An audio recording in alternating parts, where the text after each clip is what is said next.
Olá pessoal, eu sou o aluno Daniel da Engenharia Civil. Esse trabalho de iniciação científica se intitula Resistência Lateral Transiente de Estacas Isoladas durante Fluxo de Água no Solo. Foi produzido em coautoria com o mestre Moisés e sob orientação do professor André Brasil. Esse artigo também foi submetido ao Congresso Internacional PANAMUNSAD 2021. Primeiro, contextualizando. Fundações são responsáveis por transmitir cargas da estrutura para o solo sem danificar a estrutura. As fundações profundas sustentam grandes cargas quando comparadas às fundações chamadas diretas, que são rasas. Outra ideia é que a resistência do solo varia com o conteúdo de água presente nele, como por exemplo no caso do castelo de areia na praia, onde não é possível moldá-lo e mantê-lo estável com a areia completamente seca ou completamente encharcada. Como motivação para esse estudo, sabemos que em regiões áridas e semiáridas, abundantes no Brasil e outras partes do mundo, geralmente possuem uma zona acima do nível freático que permanece sempre no estado não saturado. Nessa zona, a resistência do solo varia sazonalmente devido à variação do conteúdo de água. Simular essa variação nos ajuda a entender e prever melhor o comportamento do solo para projetos de geotecnia, como fundações em estacas. Os objetivos desse trabalho são modelar a resistência cisalhante não saturada do solo variando durante um evento de filtração de água no solo, como por exemplo durante a chuva, aplicar a resistência cisalhante não saturada transiente à resistência lateral de estacas isoladas e realizar uma análise paramétrica dos principais parâmetros de estado do solo variando com a infiltração. O modelo de Lu et al. 2010, análogo a outros da literatura, mas deduzido a partir de conceitos da termodinâmica, obtém a resistência cisalhante desconsiderando a contribuição da membrana contráctil e normalizando o grau de saturação de forma que cancela a contribuição da sucção para a resistência na zona residual. A ideia é que, para altas sucções, a fase de água no solo se torna descontínua e não transfere tensões entre as partículas de solo. A sucção é a principal variável de estado do solo não saturado e é relacionada diretamente ao conteúdo de água no solo pela sua curva característica.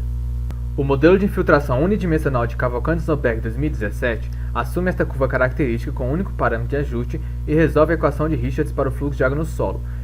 Esta solução permite obter o perfil de umidade em qualquer instante de tempo após um evento de filtração com as condições de contorno dadas: umidade constante imposta no topo da camada de solo, umidade inicial constante na camada e uma umidade invariável com a profundidade no fundo da camada. A função auxiliar é dada por essa expressão e varia de 0 a 1 ao longo do tempo. A ideia principal do método desenvolvido foi colocar todas as variáveis da resistência cisalhante em função da umidade volumétrica. A umidade transiente foi definida para as zonas não saturada e saturada. O grau de saturação foi obtido diretamente da umidade e para o grau de saturação residual adotou-se uma sucção correspondente de 3.100 kPa, como no estudo de Zaya de 2019. A poropressão do ar foi desconsiderada e a sucção abaixo do nível freático foi tomada como a poropressão hidrostática da água.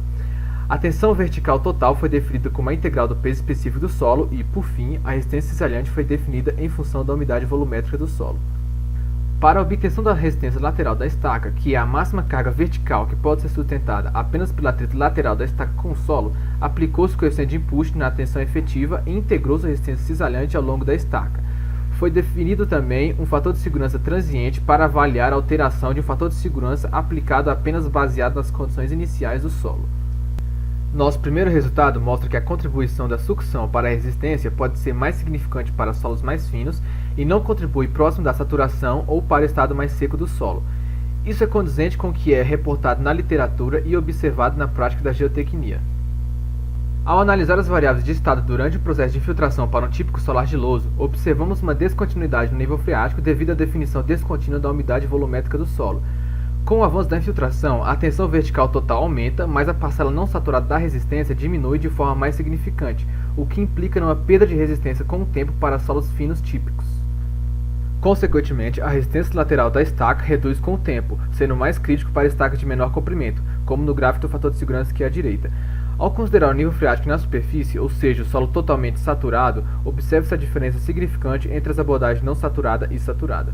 Alterando alguns dos parâmetros do solo para simular um solo típico arenoso, observa-se um aumento da resistência com o avanço da infiltração para estacas mais profundas.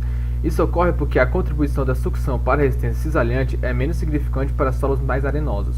Da mesma forma que para solos finos, a abordagem saturada leva a valores de resistência bem inferiores. Concluindo, temos que o modelo analítico de infiltração transiente de Cavalcante-Zumberg 2017 permitiu a análise transiente da resistência lateral de estacas isoladas, dadas as condições de contorno simplificadas do modelo. Para solos finos, a perda de resistência durante a filtração é mais crítica do que para solos arenosos, mas a abordagem saturada pode ser muito conservadora para ambos os tipos de solos se o nível freático permanece em profundidade. Aqui destaco ainda algumas considerações para o avanço desse estudo. Obrigado pela atenção.